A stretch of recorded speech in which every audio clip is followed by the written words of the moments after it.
All right, our next guest is getting quite a bit of attention this afternoon. That is because he has managed to figure out how to replace the AT&T chip in an Apple iPhone, which means, of course, you can use your iPhone on another network. George Hotz of Glen Rock, New Jersey, joins us now, and it is so great to see you in person because it's amazing what you have done.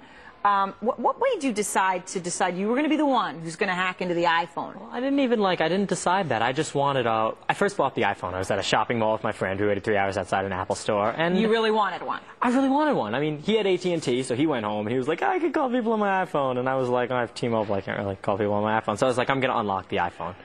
And so that you could use the iPhone on your family. Do you have a T-Mobile or something? We have a T-Mobile family plan, and those termination fees are insane, and those AT&T charges an extra $20 a month for iPhone customers. So, you know, let's just make it work with T-Mobile.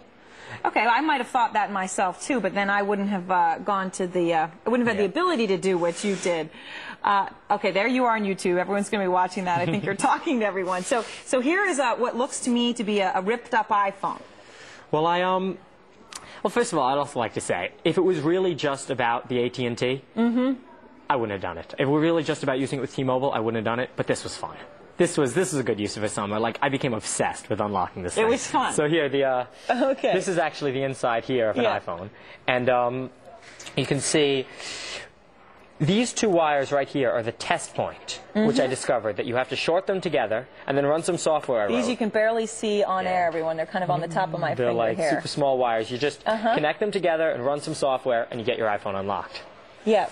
Okay, so all right. And then this is the chip card here. So you pulled this apart and figured it out. This is the SIM card right here. You can that's just a T-Mobile one. Okay, so here's the thing. Today, we've got Apple shares up, and I think you're saying you might be the reason, 2.5%. I don't know. I mean, more people want iPhones now if they can use them with any sort of provider. Right, and you're telling me right now you're ready to call out Mr. Jobs. I would love to have a talk right now with Steve Jobs. Man to man. Man to man, that's the kind I like. Steve Jobs, this is the call out. We're telling you here because you haven't talked to him yet. You haven't talked to AT&T. None of them have called you. No, I haven't had any contact with any companies iPhone related at all. No lawsuits, nothing? Well, this is completely legal, actually. Covered under the DMCA since November 2006.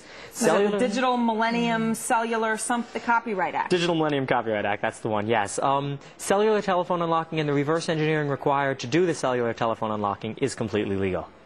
So I wonder what AT&T thinks about that. All right, let me ask you what your parents thought. I mean, did you have a job this summer, or did you literally just do this? Literally, I worked on the iPhone. There were nights I was going to sleep at 9 in the morning and waking up at 4 in the afternoon.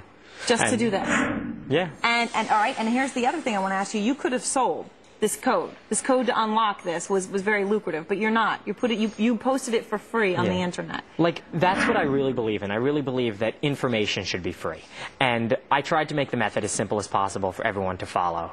I mean, the only way, I'm never going to even unlock iPhones for people. I put this world's second unlocked iPhone here on eBay. There's only two. This one's on eBay. And this is the first one, which I keep in my pocket, and this is the second one. And other than that, I have no plans of making any money off of this, and if I find an easier way to unlock the iPhone, I'll post it on my blog. And are you headed to college? I'm headed to RIT tomorrow, actually, so. Tomorrow. Well, I guess this is a fun end to your summer vacation. The timing couldn't have been better. Well, thank you so much. I appreciate your coming in. This is very fun. I never thought I would ever see the inside of an iPhone. I have to say, it almost looks much more simple than I might have like you imagine a lot more in there. It's just those two little circuit boards. All right, well, you know what, George? Battery. Thank you so much. It was wonderful to talk to you, and congratulations. George Hotz there.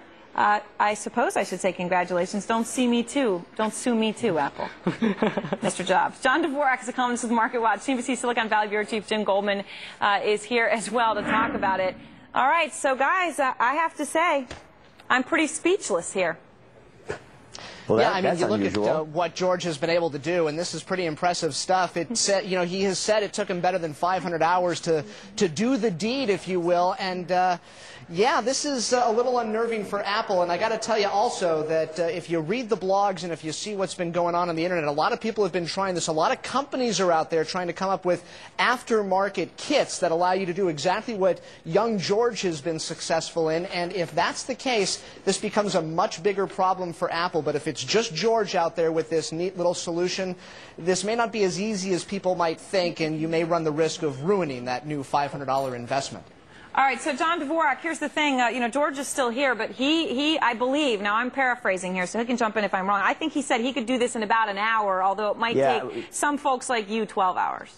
Well, me and everybody else. Actually, I wouldn't do it. I mean, I don't think anyone's going to do it. I think busting this phone open and then spending 12 hours soldering, which is non-trivial for most people, is not going to be done by more than a few hundred people. This is a meaningless exercise, and he knows himself that the real key to this thing is finding some way of just coding in an unlocked code and getting these phones unlocked without beating them up and breaking them open. But George, what you're saying is this is about freedom of information, everyone being able to have the right to use this anywhere you want. He's saying you said it was digitally, in your view, protected, copyright protected. Yeah, like, well, the idea is there probably will be a software unlock, and it probably will be found soon. I personally am not working on it. This is rather difficult, but the instructions are there, and if you have the time and patience, you can do this. And but Aaron, if you also listen, if you listen to what George is saying, and I think this is, you know, this is a really intriguing kind of story. But as far as financial, what the impact is for Apple and indeed the cell phone industry, I don't think it's going to be massive. This is, again, it's hardware and software, and a lot of people aren't going to bother spending this kind of time. You're not going to see tens of thousands of people buying the iPhone. Now they can use it on the T-Mobile network. I think this is fun. I think this is, you know, just goes to show you what an intelligent kid with a lot of time on his hands is truly capable of. More power to you, George. I think you did great. Thanks a lot.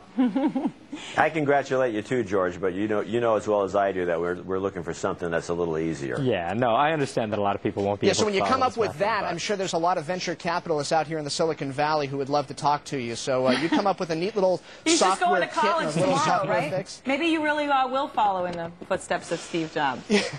Whatever happens, happens. And don't expect a call from AT&T, by the way. Don't expect a call from AT&T. They don't call anybody. Steve Jobs might give you a pat in the back, but I don't think AT&T will. No, I don't think so either.